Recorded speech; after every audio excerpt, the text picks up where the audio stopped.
사기는 당하고 나면은 피해금이 회수되는 게 되게 어렵습니다. 지금 대검 통계가 3%밖에 회수가 안 되거든요. 1억을 당하면 한 300만 원밖에 회수가 안 되기 때문에 내 손을 떠나는 순간 그 돈은 안 돌아온다고 생각하면 됩니다. 예방이 진짜 중요한 거죠. 그래서 그 현직 검사 때 제가 이제 33년 검사하고 이제 정년했고 지금 변호사 지금 한 1년 9개월째 하고 있는데요.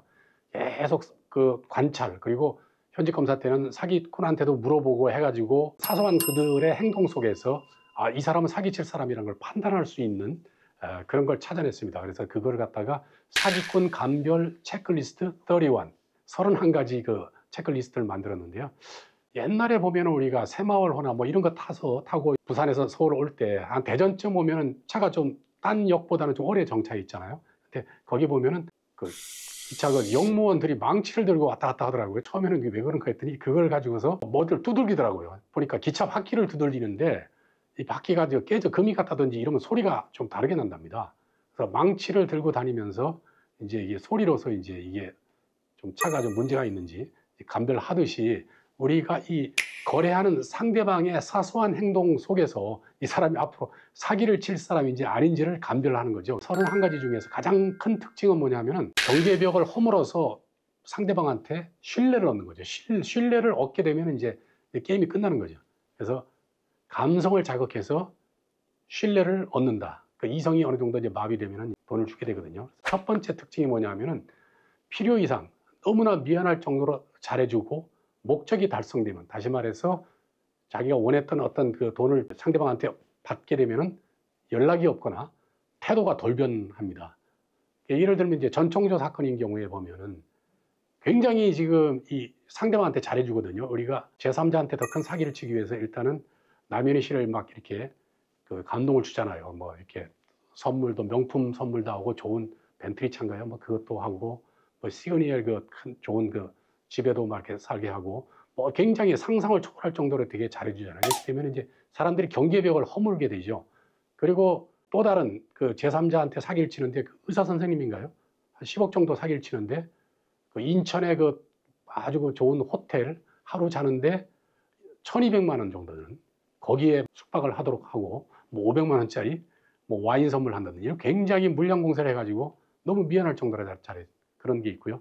전청조가 사기친 것 중에서 하나가 뭐냐면은 데이팅 앱을 통해서 이제 어느 남자를 만납니다. 만나서 이제 둘이 이제 하룻밤을 자고 그러고 나서 한참 뒤에 이 남자한테 연락을 해서 사실 자기가 승마 선수인데 승마 대회에 출전을 해야 되고 또 이 마주라 그러나요? 말 주인한테 지금 후원을 받았다는 거죠. 그래서 이 출전을 못하게 되면은 위약금으로 3억 5천만 원을 물어줘야 되는데 이거 빨리 돈을 달라 그래가지고 이분이 대출을 받아서 7,800만 원 전청조한테 줬어요. 그랬더니 전청조가 하는 얘기가 이 애는 내가 그냥 나서 내가 키울 테니까 다음부터는 연락하지 마세요. 이렇게 딱 잘라버리죠. 그러니까 목적이 달성되면은 이렇게 사람이 먹튀를 한다든지 돌변을 하게 됩니다. 이게 이제 첫 번째 특징이고요.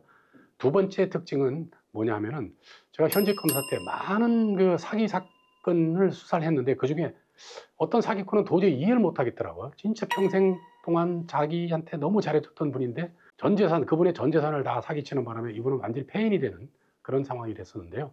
그러다가 이제 몇 년 전에 우연히 미국의 하버드 의대 교수가 쓴 옆집에 사는 소시오패스라는 그 책을 제가 읽었는데요. 그분이 이제 한 25년 동안 이제 상담 사례를 쭉 분석했는데 거기에서 이제 소시오패스의 특징들을 갖다 쭉 설명을 했더라고요. 그래서 제가 깜짝 놀랐습니다. 바로 여기에 사기꾼 특징이 여기 들어있구나. 소시오패스 특징이 뭐냐면 소시오패스가 이제 반사회적 인격 장애자인데요. 뭐냐면은 기본적으로 양심이 없고요. 두 번째, 공감하는 능력이 없습니다. 그리고 모든 것은 이익과 손실에 따라, 행동 지침은 이익과 손실에 따라 움직이거든요.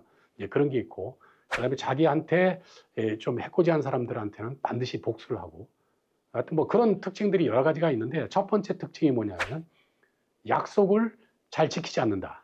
근데 이 박사 얘기가 2번까지는 참아줄 수 있는데, 3번째 가서도 그렇다면 이건 100% 소시오패스라는 거죠. 아침 10시에 만나서 중요한 우리가 계약을 하기로 했는데, 아무 사전에 양해도 구하지 않고 약속 시간이 안 나오는 거예요. 그래서 이 피해자가 연락을 하면 그제서야 내가 갑자기 무슨 일이 생겼는데 그 약속 내일 합시다. 이런 식으로. 기본적으로 사전에 양해를 구해야 되는데 근데 왜 이 사람이 그런 행동을 했냐 하면은 지금 이분하고 10시에 만나서 하기로 했던 그 계약보다 더 큰 이익이 생기는 그 일이 생겼거든요. 이런 식으로 무단 그 약속을 위반한다. 이렇게 되면은 이분은 이제 거래할 때 조심해야 되고요.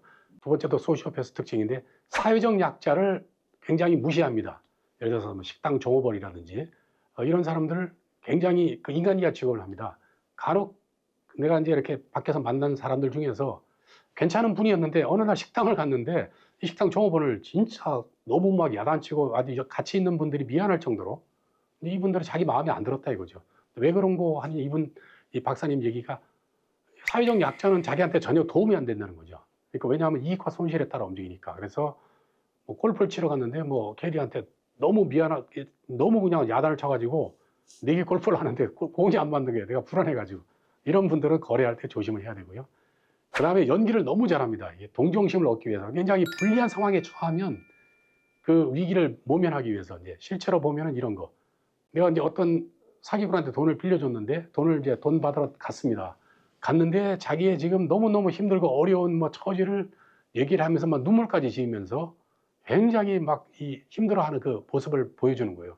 그걸 보고 돈 받으러 갔다가 하도 불쌍해서 내 주머니에 있는 돈까지 털어서 이거로 그래도 생활하라고 이렇게 하는데 사실은 그건 다 연기거든요.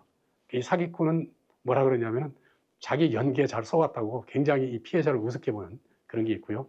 그런 소시오패스들은 일단은 자기가 취할 대로 다 취했기 때문에 더 이상 이용 가치가 없으면 사람을 내팽개치거든요. 그렇기 때문에 사람이 이렇게 자주 잘 이렇게 바뀌고 한동안 이제 계속 수십 년 동안 이렇게 끈기 있게 그 사람하고 같이 어울리는 사람들이 별로 없습니다. 그러니까 이런 특징들, 필요 이상 친절하거나 목적 달성되면 연락이 안 오고 또는 돌변하거나 무단으로 약속을 잘 안 지키거나 사회적 약자를 아주 무시하거나 아니면은 막 눈물도 흘리고 특히 소시오패스들은 이 형태만 사람이지 머리는 파충류거든요. 하여튼 이득이 생기는 일이라면은 물불 안 갑니다. 형제도 없고 부모도 없기 때문에 이런 사람들은 거래할 때 각별히 조심을 해야 됩니다. 이번의 특징은 병풍치기를 잘 한다. 다시 말해서 인맥 자랑을 하는 거죠. 그러니까 많은 사람들이 이제 우리가 유유상종이라고 있잖아요. 끼리끼리 모인다. 그래서 마치 사기꾼이 자기보다 어떤 사회적으로 어떤 신뢰하는 뭐 검사라든지 뭐 판사 그다음에 뭐 학교 선생님이 사회적으로 신뢰하는 그런 사람들하고 같이 어울리는 그런 모습 내지는 어떤 모임에서 이제 그분들을 또 이렇게 모셔와 가지고 되게 친한 것처럼 이렇게 행위를 하면은 사람들이 이제 이 사기꾼도 이제 그 부류의 사람인 걸로 이제 알고 있거든요. 이제 이런 식으로 해서 이제 신뢰를 이제 얻는 거죠. 제가 이제 현직 검사 때 어떤 아는 분이 저한테 전화가 왔습니다. 혹시 누구누구 아냐? 그래서 저는 전혀 모르는 사람이거든요. 그랬더니 이분이 나를 굉장히 잘 안다 그러면서 내 명함까지 보여준다는 거예요. 그래서 깜짝 놀랐습니다.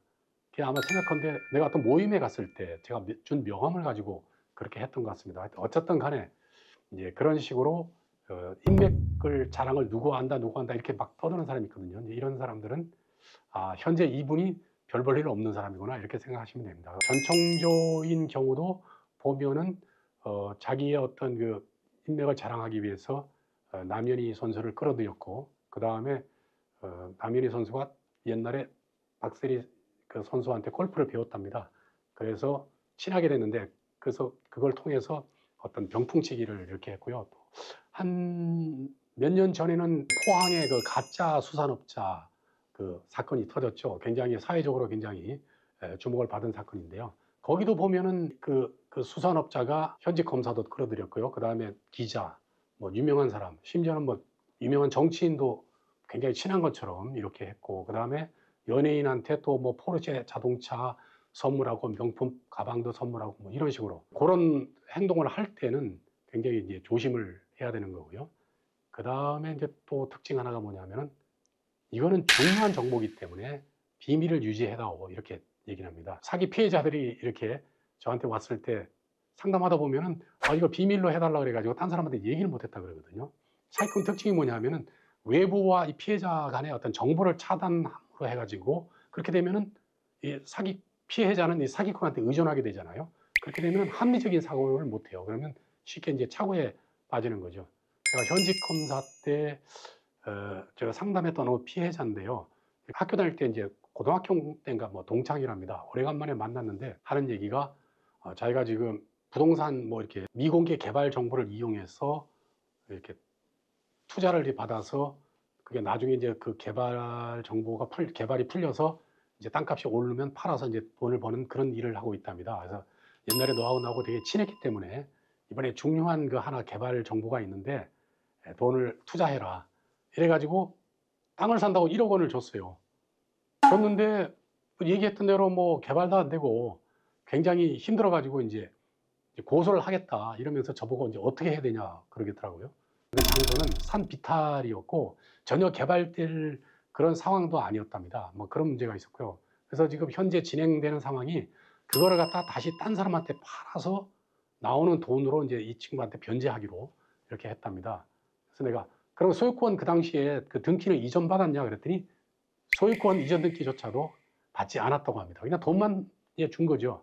전혀 뭐 돈을 주고 나서 관심도 없었던 거죠. 어떻게 보면 이런 황당한 그런 피해를 당한 경우가 있거든요. 이런 경우는 항상 어디가 개발된다 그러면 구글 뭐 지도를 본다든지 아니면 그쪽에 부동산 중개업소라든지 좀 검색을 해서 정확히 개발 정보가 있는지 그게 맞는지 이렇게 해야 되고요.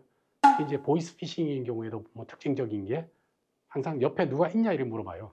옆에 누가 있으면 상의를 하게 되면 이 사기꾼 말에 속아 넘어가지 않기 때문에 그래서 항상 이거는 꼭 비밀로 해야 돼 이렇게 얘기할 때는 긴장을 하셔야 됩니다.